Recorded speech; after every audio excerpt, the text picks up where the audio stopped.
Find what you are superb at, what you can't be beat at, and capitalize on that and utilize that to your leverage to start building financial freedom.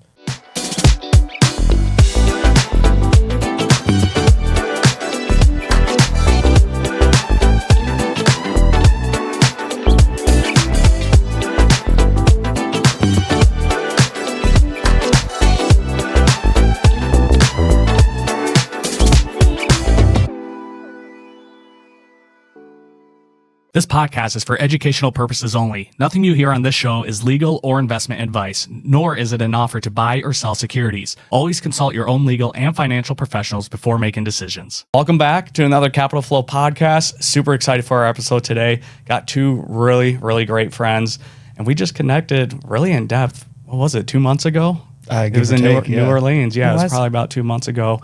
I got two incredible people with us. We got Michael and Mariana Rebelo, not Rebelo. Very Rebelo. Good. And I'm telling you, this is a power-packed mother-son duo. And so really excited to get into just your guys' journey and how you got to where you are today. And if this is your first time tuning in to the Capital Flow podcast, we don't just talk about capital raising. We talk about how to create flow in your business, life, and how to raise more capital to do more deals. So really excited to have our friends here with us today. So Michael, Mariana, welcome. Thanks so much. Appreciate it. Yes, thank you, Dallon. So this, I guess you guys can just take turns and nudge each other of who wants to answer the questions, but let's go for it. So Mariana, I'll start this one directed towards you. Tell us a little bit about yours and Michael's story and how you got started and what got you really interested in real estate investing. Just the rat race. I was working my regular job, doing everything I could to support the family, put some money into a CD account for my son when he was a baby. Many years later, went back to the bank, doing some other banking business, et cetera. I saw the sign outside that said 5%. I was excited, thinking, oh my gosh, wonder how it's doing. And real long story short, the amount of money that when I put the money in, the interest rate was incredibly low. It was during the 2008, 2007.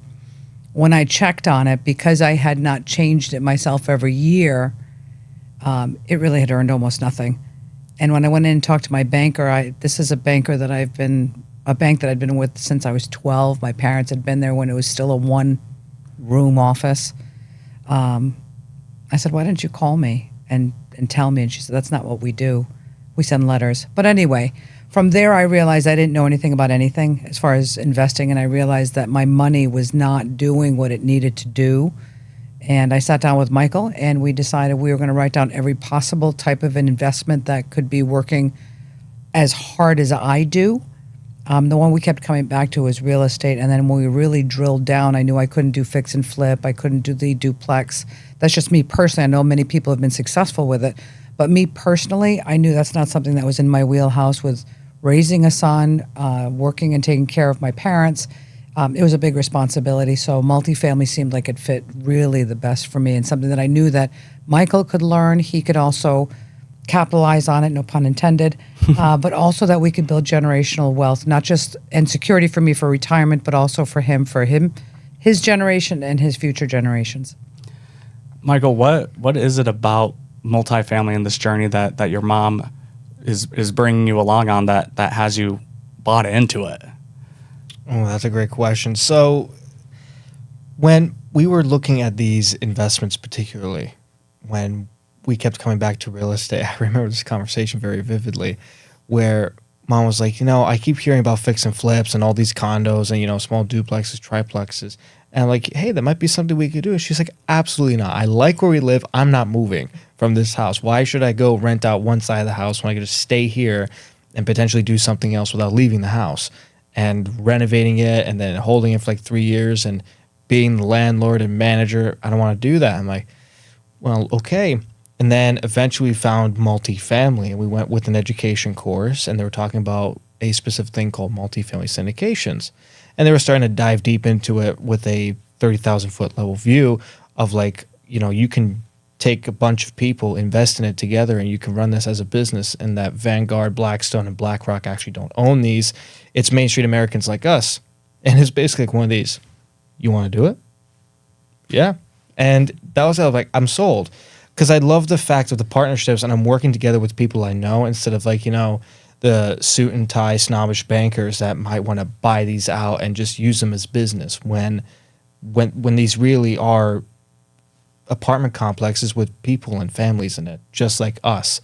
And I want to support them, and I want to support people like my mom through this industry, realizing that, wow, if we all just pitch in together and partner, we all could do this. And I was sold on the fact immediately, figuring out that I could help my mom through this potential vehicle, this financial freedom vehicle, quote unquote. I'm like, I'm sold. When do we start? So that was it. Love it. And before I got into multifamily space and I was learning about it, and your education started, this was what, 2 years ago? Yes. You guys started going down that path. So this was back in 2017, 2018 for me. I keep telling people 5 years, and I'm like, no, that was really like 7. Yeah, that's gone. That's passed already. Wow. But I remember learning and going through the same experience you guys did, and something just clicked. And for me, it was multifamily as well. I know for others, it can be other asset classes. And regardless of the asset class, I think it was more so the model of syndications and what was required of going bigger. You can't do it alone. And it's not something that you get rich quick on overnight. And so what I found as I was going down that path and learning was the type of people that I was connecting with were my people. Like that was my tribe. It was people that were willing to put in the work. They had a lot of faith in what they were doing. They had a lot of belief in themselves. They wanted to serve the people and the residents that they were providing housing to.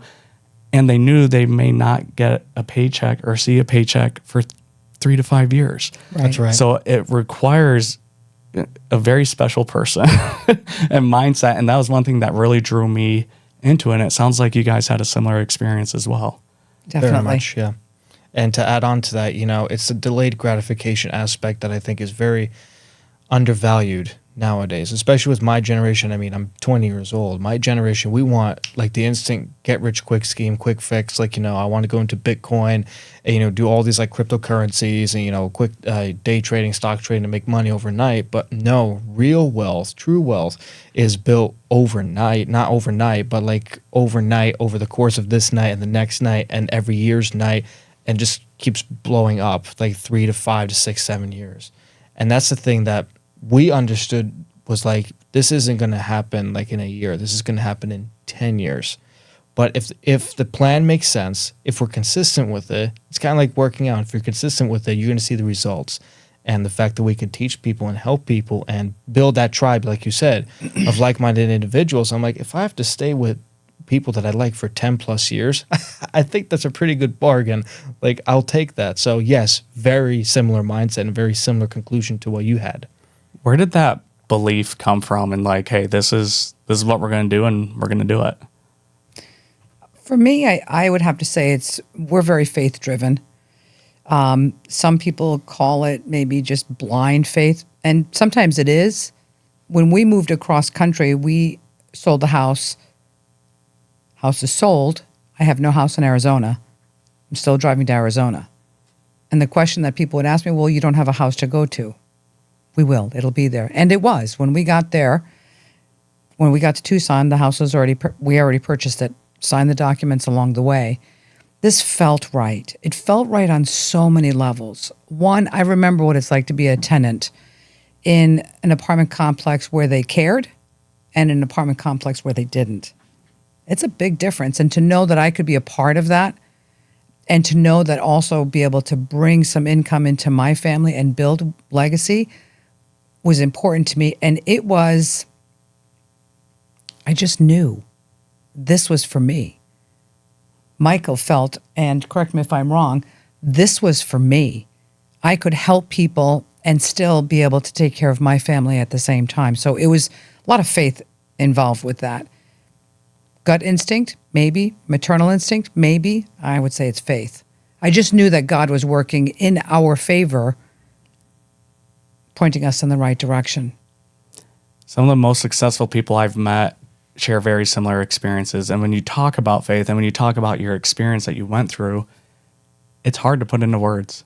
It is. Because it's something that you feel internally, and you may not know why. You may not know why you feel impressed to do this or to do that or to move across country to Arizona. The joke about Arizona, you guys probably already heard, everything's either dead or it wants you dead. Absolutely. Yeah. Yep. Yes. So now I tell you guys, people that all the time. It either wants to Yeah. sting you, bite you, poison you, eat you, kill you. Yeah, It's a absolutely. great deterrent, though, for people we don't want to see. A real good example when somebody doesn't understand when I say that is, did you ever go somewhere where it just feels icky? Yeah. You just, I don't know, there's something about this place that just kind of gives me the creeps. Or you walk into a place where you just feel, wow, this feels really warm, inviting, welcoming. Or sometimes you meet a person that you just connect with right away and you just feel really good about them. And there are other times you can't put your finger on it, but you just can't. There's something about this person, you just doesn't work for me. That's kind of what I mean by faith. You just know it's the right step to take. And I agree 100% with you. And I've also seen different people have different sensitivities to that, Sure. right? And one thing I've noticed about both of you, and we're going to get into this, your ability to connect with people and let them know you truly care off the bat blew my mind. I mean, when Paul and I connected with you guys in New Orleans, we had known of each other. We were at a conference with Russell Gray. It was a month or 2 months earlier, Thanks, right? yeah. Prior. So like we knew of each other, but the way you guys just connected and got to know Paul and I, because we're just running the podcast equipment at this thing, but your ability to just connect, just be authentic, be genuine, that's one of your superpowers. And that's one of the things Paul and I picked up on super quickly. And that doesn't always come naturally for people. But I appreciate you bringing this up, Mariana, because that intuition, it's not just for moving across country, especially in the world of investments. And when you're working with partners and being a good steward to the best of your ability of their capital, how have you seen similar experiences or used that intuition in your decision making when it comes to real estate? I know my answer, but I've been monopolizing all the whole show No, you're here. going to take the lead on this one. I know you know it. So Yeah. for me, it's that always that I know how hard it is to work for $1. I know how hard it is to put in 40, 50, 60 hours a week and worry about my retirement. So when someone's entrusting us with their hard-earned money, it's humbling for me. It's really humbling for me. And I try to care for that as if it was mine. Because in a sense it is, because that person to me is Main Street America. That's everything that I believe in. So it just makes it that intuition to know, God bless my son, you got a spot in heaven for the patience you have for me saying no. He'd say, what about this deal? No. What about this one? No. How about that? No. No. In fact, the Pope has just adored me as a saint at this point. Right. But then he would say something and it'd catch my ear. And then we dig into it. And does a little bit of gut intuition? Yes. From the standpoint, not the numbers, but from the team. I want to Yes. know who the team is. Because to me, the team is just as important, if not more important, than the actual property itself. Show me a really good team. Can I resonate with this team? Do I feel they have the same values that we do? Do I feel like they're going to want to take care of the investor capital the same way I do? Do they still have that same desire to be a good steward the way we do? That's where the intuition comes in. And to add on to that as well, for me, with connecting with people and raising capital, when I was starting this at 18 years old and they're like, oh yeah, you need to be raising capital, you need to be talking to investors. I'm like, what? No, I do not want to. No, remember that. because I'm like, I'm 18. Who in their right mind is going to give an 18-year-old a wire for $50,000 or $100,000 or even $500,000 into a deal? And I'm like, well, what if I was talking to my mother? And as you know, she's the queen of no, wears the crown very well. But at the same point, it helped me be pragmatic. Like, what does this individual specifically want and how can I help them? And I realized that they may not be investing with me, but I can be the conduit to them unlocking a new door of financial opportunities and networking with some of the best teams that I know. And when it comes to people reaching out to me, hey, do you want to raise capital with us? I want to look at the team first, and then I'll worry about the numbers. It's all, and we can agree on this, the underlying thing and the biggest keystone of this business is relationships. if you could build the relationships, be genuine, be honest, and be value driven, not transactional, but value driven, you're going to get farther in this business than with just a capital raising business plan. It's the people first, the tenants first, and they're not just investors. These are people that want to grow with you. They want to learn with you, and that they're in a bind, like my mother, whose capital's just sitting there pretty much eroding or rotting from current economic standards, and they want to have a better option. And I want to be that, at least that door, where you're not investing with me, but you're investing with people that are making it happen. And I'm working with this team directly. So just to add on to your point, Mom, but yes, very well said. It's really what we do is a form of leadership. Very much. That's and true. some people may not see it that way, That's very true. But there's things that you guys have learned over the last few years that others are looking for answers for, right? So being that conduit, being that mouthpiece to educate, to let them know, and you don't coerce, you don't force anyone into anything that you want to do, but you invite, you educate, you invite. And some of the things that you guys do very, very well, building trust and connecting. Michael, your ability, you interviewed Robert Kiyosaki a few months ago on your podcast. That's correct, freaking yeah. awesome. You know, how many 20-year-olds can say they had Robert Kiyosaki? So when you were saying, like, when you were recounting your experience, hey, I'm 18 years old, like, why would that person wire me $150,000? It's interesting to see how your perspective is now, because now you're 20 years old and you're like, heck yeah, who am I to not have Robert Kiyosaki on our podcast, right? Right. And it's because of the yes. relationships and your ability to connect with certain people that opened up that opportunity for you guys. So when it comes to the deals and the team, my rule of thumb, whenever I educate anyone on this or share my thoughts, spend 80% of your time vetting the team. Don't even look at the deal. Absolutely. Spend I 80% of your time looking at the team, 10% on the actual market or the location where that asset's at, and then the remaining 10%, now you look at the numbers. And that's been our process as we've operated our fund of funds. I like it. And we're in a position right now where so many operators have lost deals. They've completely seized distribution. Some of them have foreclosed. We're still distributing to our investors. That's awesome. And we, What a good feeling. It is a great Yeah, feeling. that's a great feeling. And Good yeah, for I'm you. going to brag a little bit Yeah, you about it. should. Okay. Absolutely. But it's not just about the numbers. And that's why I wanted to go down this path a little bit about that intuition, because there were some teams that we trusted. There were some deals that on paper looked great, but something didn't feel right.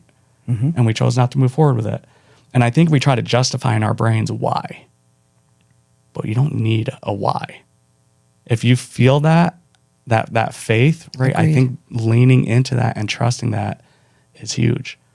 Now, one of the things we've been sharing a lot when it comes to capital raising is helping people to realize capital raising is not a money problem. It's a trust problem. So with the last few minutes we have together, I want to get into your superpowers of just building trust and what you guys do to really connect with people, to be able to invest into large opportunities like this. I'm going to kick this off Go because, ahead. in fact, we just had a recent experience. So we went to a Vegas 3-day with the coaching program we're part with. And for those that follow me online, I post almost every day, if not twice or 3 times a day, of everything that I could share, possibly with a community or someone that just needs help with a little bit of information. Because look at a library. A library is free. So why can't I be a multifamily real estate library? And I keep sharing this information, providing value, and, networking as much as I can and building relationships genuinely. Like, okay, where are you stuck? Well, I'm stuck here. Okay, I may not have that answer, but I think I know who does. Where I'm not fabricating something out of thin air. I'm being honest and genuine. You know what? I have no idea. But let me look into that problem and let me look into that solution and let me get back to you. And I do, whether it's close of business or the end of the week. And that follow-up and the genuine honesty and that commitment to that person stands out.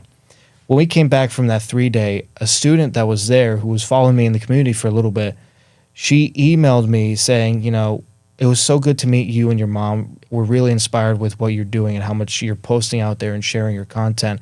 We would love to be LPs with you when the time is ready, when you have a deal, because we're ready to move forward with you. Isn't that such an awesome feeling? Yeah. I was blown away. I was like, just Hey, as a business owner or entrepreneur, one of your biggest struggles is raising capital. Maybe you've gone to the bank, maybe you've been turned down, or maybe you just have never thought of before speaking to investors. The reason the people here at Copless Pro, Dallon and Paul, have decided to partner with us over here at Copple Connections is we not only teach people how to attract and raise capital, we actually put you in the rooms where the capital flows.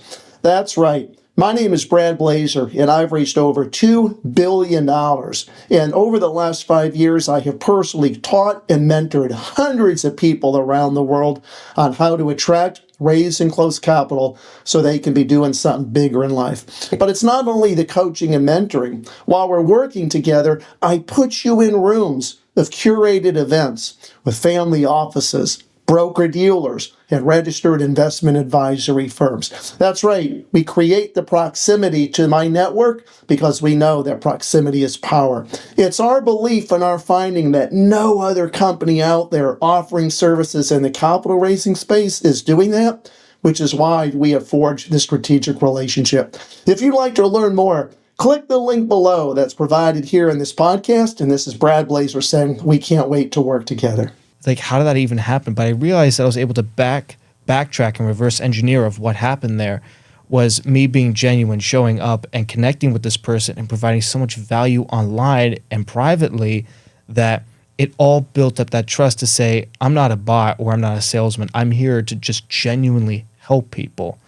And when you're there to genuinely help people and to provide as much value as humanly possible, people will come out of the woodworks to work with you because they know you're there for them. You're there for the tenants. To go back to your team point, the deal may look great and the business plan may look great, but the one factor that changes is the people on that team. The mission stays the same, the people change. And I want to know that whomever I'm placing X amount of dollars with, I don't care if it's 1,000 or 1 million, I want to make sure that that team that I'm working with is steadfast with that business plan, that if the economy goes topsy-turvy, what plan do we have in place?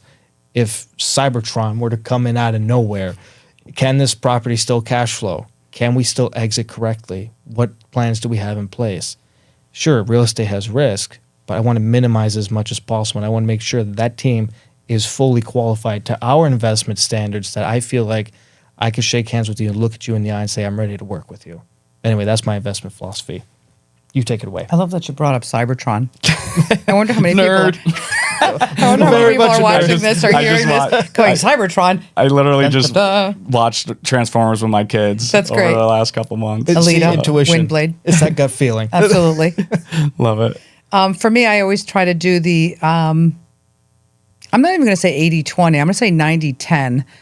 If it's somebody that I really want to connect with and they're local, my famous statement is, let's have lunch together at my house. I love it. And I love to sit with people. And it really started with Ray Hightower. We wanted to meet with him. We had just come to Arizona. Frank Padalano recommended that we connect. Frank's out of New England. They're both warriors. And I said, I don't know how to connect with this guy. I don't know any restaurants in the area. And Michael said to me, well, where are we going to go? I said, you know what, Michael, just invite him to the house. We're having lunch anyway. Just invite him. And then that was the rest history. We've had so many people to the house already. And my rule of thumb is we will spend 90% of the time just talking, just getting to know each other, and 10% on business. Because I really want to know who these people are. Just like you and Paul, I really wanted to get a sense of who you were. Mm-hmm. Not just to find their pain points for business reasons, but to really to know you. Yeah. I like people. To understand you as an individual. Right. And also to decide whether or not I wanted to do business with you. Not whether or not just for you to do business with me, but whether or not I want to do business with you. Because when we're in a project together, we're in it for several years, 3 years, 5 years, 7 years. I want to be able to high five you at the end of this thing, give you a great big hug, know that you made a good amount of money, and then say, that was fun, let's do it again. So I really want to genuinely take an interest.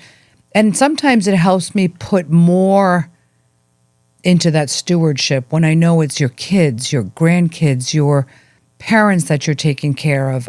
It's a foundation that you're doing. What is the real motivation behind Dallon's reason to invest? Because nobody wants the money. They want what the money can bring. If I understand that, it's like not an attorney necessarily, but a doctor that can put their heart into their patient is really going to be such an effective physician. That, and you have to be able to, using that example, you have to be able to diagnose before you can prescribe. Yes. So without taking time to get to know Yes. those people and what they're looking for, there's people we've had conversations with after getting to know them. We said, hey, we're actually not a good fit, but here's somebody that is. And Yes. this literally happened. That's a great way of explaining Literally it. happened a few weeks Perfect. ago. Somebody was built trust over 2 years and out of the woodwork said, hey, I got 50K. We need to go. I want to invest with you. It's like, awesome. We're not actively accepting funds, but tell me a little bit about what you're looking for. And we connected them with somebody else in our network that does luxury self-storage. Perfect. I had a conversation with that self-storage investor a week later. He's like, Dallon, I don't know what you did, but that guy's already funded. He's already wired the money. He's already That's funded. awesome. This was probably 6 to 7 days from that introduction. That doesn't happen without trust. That's true. And trust doesn't build overnight. And I feel like your ability to not just connect, but build trust with people. Michael, you shared an awesome experience with this person that said, hey, I'm not ready yet, but when I am, like, you're my people. And then Mariana having people over to your house and building that trust. And Right. in a day and age where I feel like people are just craving connection, what better way than to have them into 100%. your own home? Exactly. 100%. Now they get to know you as an operator. Yes. You get to know them as a potential investor and partner, but they get to know a little bit, look under the hood a little bit on how Michael and Mariana operate. What's their home life like? I got to take right? good care of them because they know where I live now. Yeah. Oh, yeah. There you go. Right? Right. That's your security assurance, right? Very much. So, But we awesome. also genuinely love people. And that was when we were running the podcast studio for Russell. There was one, I think it was the first day. It was a marathon. It was podcast after podcast. Paul and I didn't eat anything since breakfast. And as soon as you found out, Mariana, you're like, "No, this is insane. Stop! Like, we gotta stop the Right. shows. We gotta Absolutely. get these boys Mom has fed." spoken. Yeah, Mom has Yes. Oh, it's spoken. spoken. Yes. But that is just who you are. Yes. Like, you hardly know who Paul and I were, but you just knew that there was a need. We hadn't eaten all day, and just that motherly instinct kicked in. That's right. And I know that carries through with your partners and the people that choose to work with you as well. 100%. Very much. So, well, guys, this has been awesome. And we Likewise. definitely got to have to get you on again, because I know there's even more we can unpack. Unfortunately, we're short on time. But what I like to ask at the end of these, you guys have been in this industry for a couple of years now. You've invested a few $1 million into some deals, got some commitments. What do you know now that you wish you knew before you got started? I know how to answer that. I would say what I would have done differently during the first few months is I would have stopped chasing the shiny objects. Ooh, that's going to help me. Ooh, that's going to help me. Ooh, that's going to help me. I feel like that's mine. It's literally, when you go to college, stick with the course. Don't say, "Ooh, if I buy this fancy calculator, it'll make it easier for me. If I buy this fancy computer, it'll make it easier for me to learn. If I buy this fancy, projector or whatever, it'll make it." Just study, learn, and sit at the feet of somebody who knows it really well. And if you don't, you do, because it's called books, YouTube University, networking. So I would say if I could do anything differently, if I could go back in time, I would have said I would have just spent more time studying more instead of studying what the other tools are that would help me, because those tools are using, obviously with Capitalist Pro, would love your platform. Back then I would have said, no, today was a natural fit for me to get Capitalist Pro because I'm ready for it. I've learned everything that I need to learn to say, okay, this is the platform that I need. So I'd say I would have had less shiny object syndrome initially coming into it. And initially, for me coming into the business, my biggest mistake, but also my greatest lesson, was being chief cook and bottle washer, where I wanted to do social media, I wanted to do podcasting, asset management, underwriting, capital raising, everything. And I realized that when I'm trying to learn everything, I'm learning nothing. And I floundered for months just trying to learn everything. Sure, I know a little bit of this, but I was jack of all trades, master of none. Until, which is kind of funny, when we moved out here, I figured out that capital raising is my shtick. And through 2025, entering 2026, dedicating myself to capital raising, I realized that I could be successful. Now, if I had learned that prior into the beginning, I don't know where I would be, but I know I'd be a lot farther than I am today. So for those that are listening, and just to add to this, when you get into something, find what you are superb at, what you can't be beat at, and capitalize on that and utilize that to your leverage to start building financial freedom. Because of course we know how to build trust, we know how to network. If I had known that and leveraged that for capital raising in the beginning, I mean, Hunter Thompson would have a lot of competition. But And that's I think we have truth. to stop calling it capital raising. We need to call it investor education. And raising awareness about these opportunities. Yeah, and if done right, what we've realized is it's not so much about raising capital as it is attracting capital. And you Yes, guys have both absolutely. shared Well said. experiences with that, right? So when done right, again, capital raising or investor education, right? It's not a money problem, it's a trust problem. Right. So real quick, Mariana, best way you've been able to build trust with investors. Just be human. Be human. Be real. Forget Well the said. script. Forget the AI. Just be you. Be you. Be yourself, because everybody else is already taken. That's right. Be genuine. What about you, Michael? Be the student and the teacher, where I'm also learning with this person that is just starting out, and I'm teaching them what I know, and I also am teaching myself, because the teacher love learns that. more than the student. So play both roles, and both of you will win-win, and you'll be able to build that trust quicker. Love it. Michael, That was really good. it was good. Yeah, right. That was Phenomenal. just a bar that I'm threw just out going of to go there. sit in my corner over here. Michael, Mariana, this has been absolutely incredible. Really Likewise. appreciate your time. Glad you guys took some time out of your day to come Thank join you. us here in the Capital Flow It was studio. our pleasure. And to our listeners, we'll catch you on the next episode.